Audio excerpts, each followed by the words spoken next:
रात के 2:30 बज रहे थे और एक अमीर आदमी अपने बिस्तर में बार-बार करवटें बदल रहा था। उसको पता नहीं क्यों नींद नहीं आ रही थी। तो उसने सोचा कि लाओ थोड़ा-सा बाहर घूम के आता हूँ और अपने घर से बाहर निकलता है, अपनी बाइक को लेता है और ड्राइव पे निकल जाता है और ये सोचते हुए जाता है कि थोड़ा-सा जब बाहर से टहल के आऊँगा तो मुझे नींद अच्छी आ जाएगी।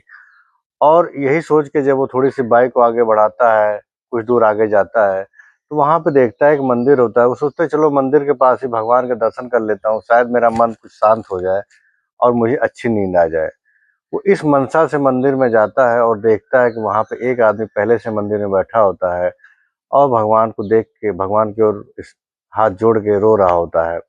वो इंसान बहुत ही घबराते हुए पूछता है कि कहता है कि भाई साहब अगर आपको दिक्कत ना हो, अगर आपको कोई समस्या हो, तो आप मुझे बता सकते हैं, हो सकता है कि मैं आपकी समस्या का समाधान कर सकता हूँ।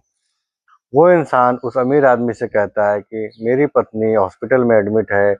कल सुबह उसका ऑपरेशन होना है और डॉक्टर ने कहा है कि अगर कल आपने इसका ऑपरेशन नहीं कराया, तो आपकी पत्नी की जान भी जा सकती है। मेरे पास इतने पैसे नहीं हैं कि मैं अपनी पत्नी का इलाज करा सकूँ, इसलिए मैं भगवान की शरण में आया हूँ। वो इंसान इसकी बातों को सुनता है और अपनी जेब में जितनी उसके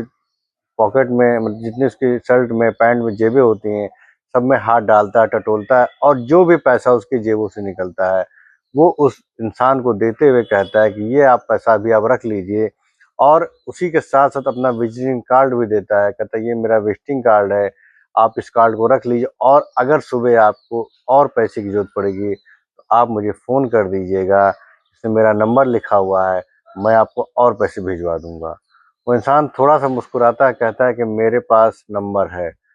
अमीर आदमी कहता है कि आज आपकी मुलाकात मुझसे पहली बार हो रही है, मेरा नंबर आपके पास कैसे हो सकता है? वो इंसान कहता है कि मेरा नंबर आपका नंबर मेरे पास नहीं है, लेकिन उसका नंबर मेरे पास है। मुझे जब भी कोई समस्या होती है, मैं उस ऊपर वाले से कहता हूँ और वो कोई न कोई इंसान, कोई न कोई फरिश्ता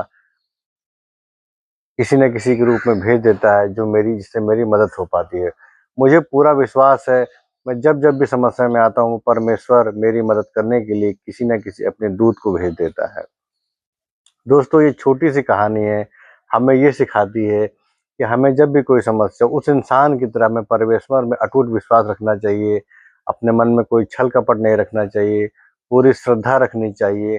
तो अगर हम श्रद्धा रखेंगे और हमारा मन साफ रहेगा, हमारे मन में किसी के प्रति कोई मैल नहीं रहेगा और जब भी कोई समस्या हमारे ऊपर आएगी और हम सच्चे मन से उस परमेश्वर को याद करेंगे, वो भी हमारी मदद करने के लिए किसी न किसी को ज़रूर भेज देगा। इसलिए दोस्तों परमेश्वर में विश्वास रखिए, पूरी श्रद्धा रखिए और सच्ची श्रद्धा से आपका हर काम संपन्न होगा और आप जीवन में जब भी किसी भी समस्या में फँसेंगे, उस परमेश्वर को सच्चे मन से याद करिएगा, निस्वार्थ भावना से याद करिएगा, निस्वार्थ भावना से लोगों की मदद करिएगा, आपका हर काम सफल हो जाएगा।